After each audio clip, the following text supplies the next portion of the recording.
When Moses and the Israelites were fleeing Egypt, they made it all the way through the desert, but then were met with a mammoth barricade blocking them from further motion. It was there, standing at the mouth of the Red Sea, that Moses had the following conversation with his people and then heard this message from God. Okay?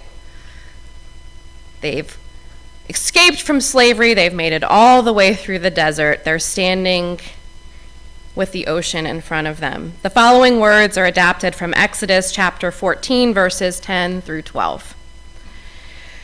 As the Pharaoh and Egyptians were advancing, the Israelites grew incredibly afraid. They had bravely escaped from Egypt in quest of their freedom, and yet, in this moment in the story, they are trapped. They look to their great leader, Moshe, and in terror, they say, "Have you taken us here to die in the wilderness? What have you done? Why have you brought us here? It would have been better for us to have lived our lives as slaves than to die here in the desert this way." Wow, it would have been better to have remained enslaved than to die here in the middle of the desert in front of the ocean trying to escape. Have you ever felt this way in life? Trapped with no way forward, wishing for peace, wanting to give in, even though you know it would be an easy way out of alignment with your values or your highest good, because life just feels insurmountable. Have you ever left something and thought you're moving towards something greater and then felt like, what? What now? I can imagine all the things that must have been going on in the minds of the Hebrew people at this point of their story. And at this point in time, this is an archetypal story for us, right? We can use their story. I can imagine what they might have been feeling, trapped with a mammoth ocean in front of them, a literal wall of water. It's not actually fun to be at the beach when you can't just go swimming, right? Trapped with a desert behind them, void of any ability to save life. They probably ate all their matzah already. Encroaching upon them an army of injustice, full of people who once enslaved them and who now, worse, want to harm them, want to kill them. This is a terrible moment in the story, and we, as readers of the Bible, have been hoping for these people who have risen up and who have tried to escape. We, as onlookers, have been looking to their leader, Moses, to show them the way, and we've been believing in God or in the spirit of life or in their own inner instincts to guide them, and we're afraid with them. We also see no way out if we're with them in this moment of the story. This is the moment in the story when the hymns and the prayers fail to work. When words like, "Voice still and small, deep inside all, I hear your call," singing. Do you know that you hymn? They seem to fall flat. What good does a small, still voice have when we're standing at the mouth of the ocean that's about to swallow us whole? But just as the tides turn, the story, the biblical story, the teaching story turns here. And the ancient text continues in verses 13 through 15. This is also adapted. But Moses said to the people, "Do not be afraid. Stand firm and see. Believe in and envision our freedom that God will grant us. Be still and root yourself in this knowing." Be still and know. And then God speaks to Moshe. And God says, "Why are you crying out to me?" Like looking to the freedom I will grant you. "Why are you focused on me? tell the Hebrew people to just get going, to go. God is encouraging them to move forward into the Red Sea, and there are other midrash within the Hebrew, not within the Bible itself, but within the larger collection of Hebrew stories. There's a story of a man named 𝐤𝐞𝐭 that in this moment decides to be the first one to move into the Red Sea. We don't really know in the Bible how it happened. We don't know if it happened, but it could have been. There's a biblical story that Moses raises his staff right in the sea parts. There's another story that people tell of 𝐤𝐞𝐭, who was brave enough to walk into the sea. And when it got up to his nose, or some stories say when it got above his head, then the waters parted. So when he was brave enough to do the thing that was hard to imagine and to move forward into it, a path made way. Sometimes it feels like that, right? So my question for us is, for each of us as individuals or for us as a community, what is the Red Sea for you at this moment in your life? Or what is our Red Sea? What is the storm at our back, maybe, advancing? What are we moving away from? Where are we stuck or afraid or terrified to move forward? And who are we waiting to come and save us?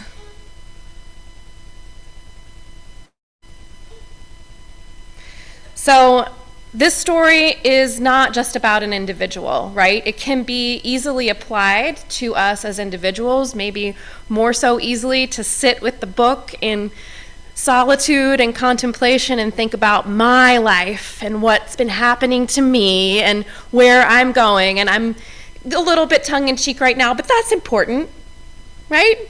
That's important to do. And we can also, in moments of collective community, come together and ask, where are we stuck or afraid? Where are we terrified to move forward?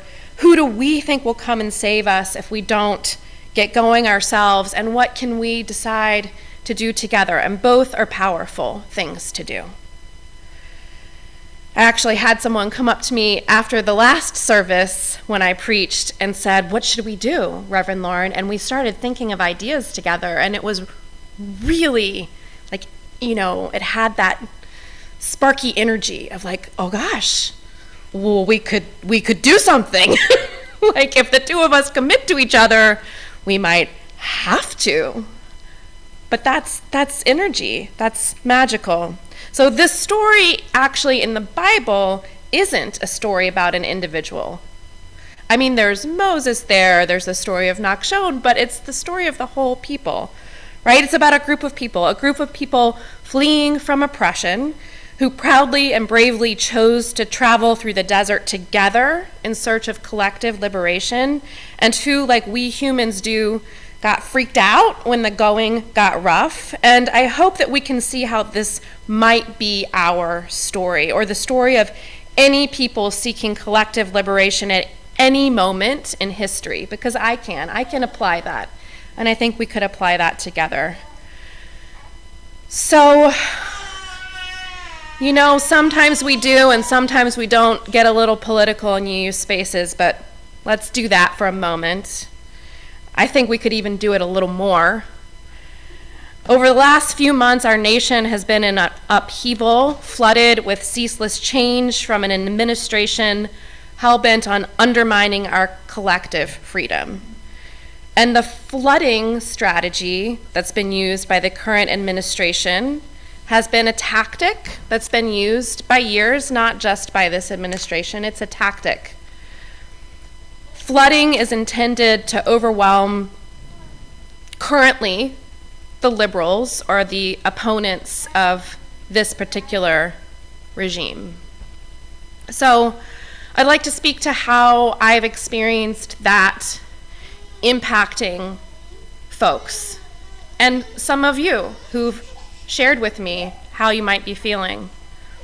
So if you feel like you can't breathe, or you're anxious, or like it's hard to keep up with changes, I just want to name that that that's normal, and I'm sorry that some folks have been feeling challenged, and that it's intentional, that folks kind of want us to feel that way who are using these flooding tactics. And so that's why I'm offering this particular tool today for this community, because I feel like we need to deepen into resources that can support us. But this could support us, this tool that I'm about to talk more about, through anything. Through the death of a pet, through a move, through a change, or any challenge in life. So it's really about how to manage overwhelm so that we too can be still in the chaos and then collectively remember how to just get going, how to move forward into the unknown. Ancient stories, whether they're biblical or great myths, often contain wisdom that speaks to the universal, and this is the reason that these stories like this one, keep speaking to us, not because all of us believe that the Red Sea actually parted, which happens next in the story. Some people might, and that's also fine, but it still speaks to the collective, whether or not you believe in that, because the fruit of the story, the metaphorical meaning or the juice of the story, speaks to an essence of something that we all need to hear. That's about life. We need encouragement in our lives, facing whatever seems insurmountable in our lives.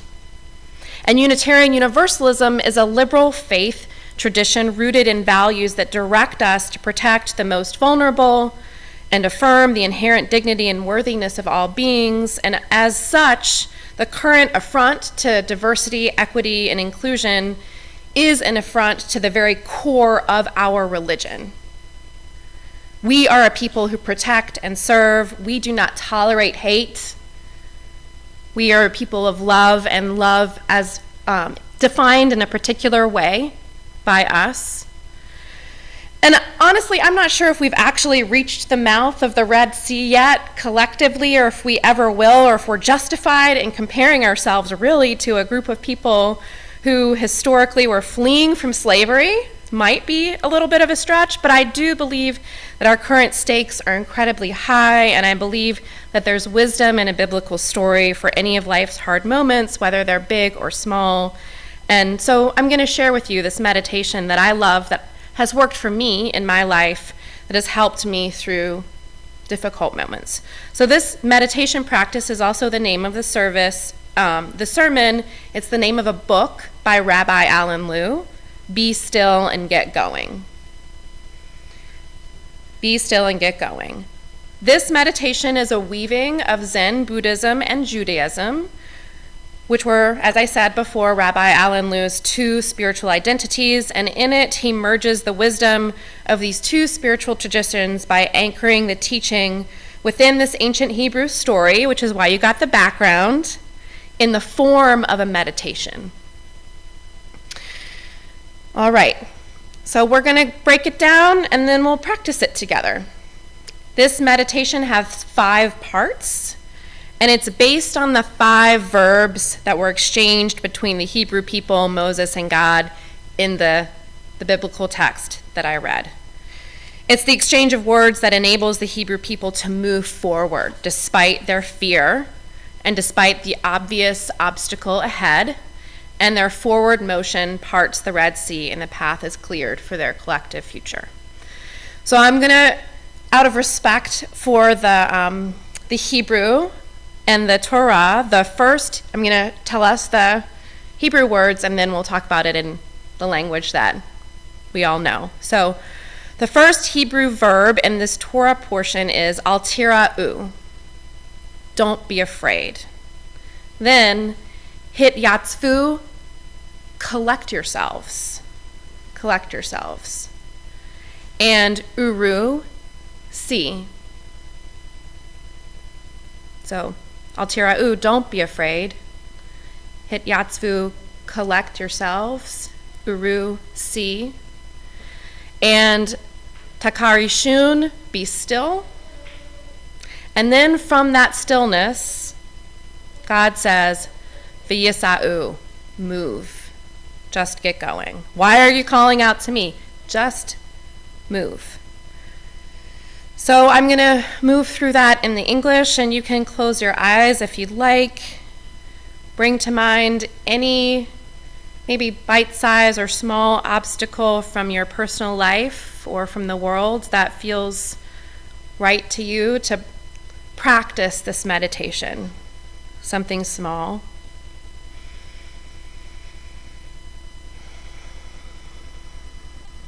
And when you see that small, bite-sized obstacle in your mind's eye that you'd like to use as a practice, don't panic. Don't be afraid. Collect yourself. Gather all your scattered thoughts and feelings into your center. Pull any of those thoughts that you might be having, any of those feelings into your core. Sometimes I like to imagine a rod in front of my spine, just bringing it all into the center. Collect yourself. And after you've collected yourself, pay attention, observe, see things as they truly are. See reality as it is. Simply observe the truth. And be still.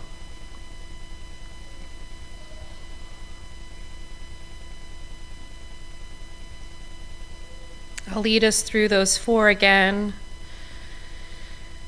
1, don't panic. Don't be afraid. You're safe here right now. 2, begin to collect yourself. Gather all of your scattered thoughts and feelings into your center. And 3, see reality as it is. See things as they truly are. And 4, be still. Be still and know.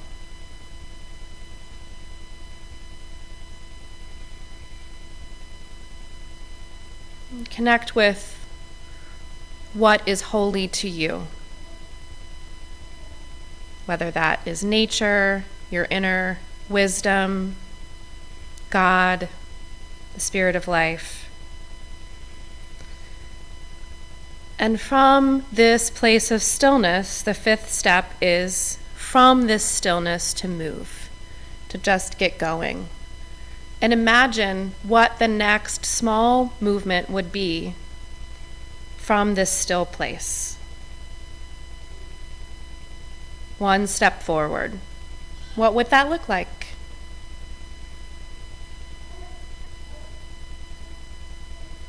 What might that be?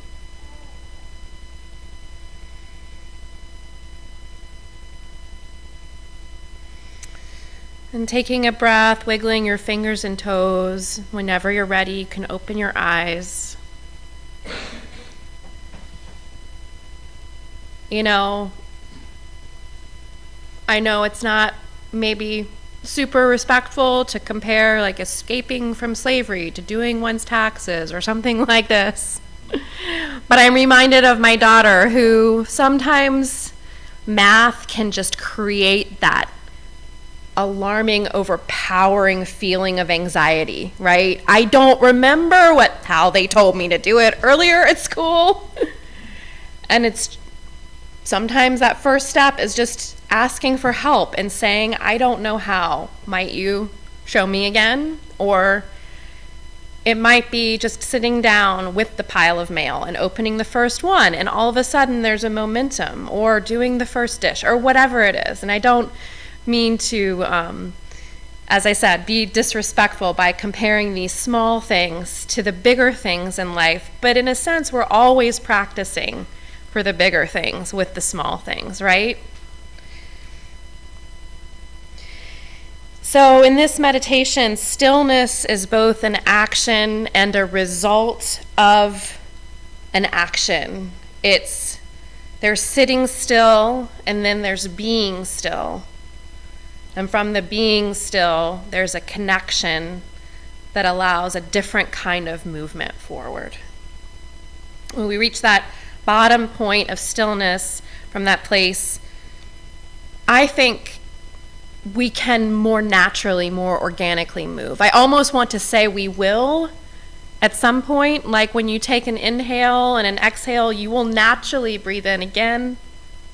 Sometimes anxiety makes us hold our breath too, right? So, but whether we automatically will or it's more easy, it really doesn't matter. I think this practice and practices like these make it more easy to move and move in ways that are more supportive, organic, and mindful, full of intention, and so therefore hopefully more healthy for us.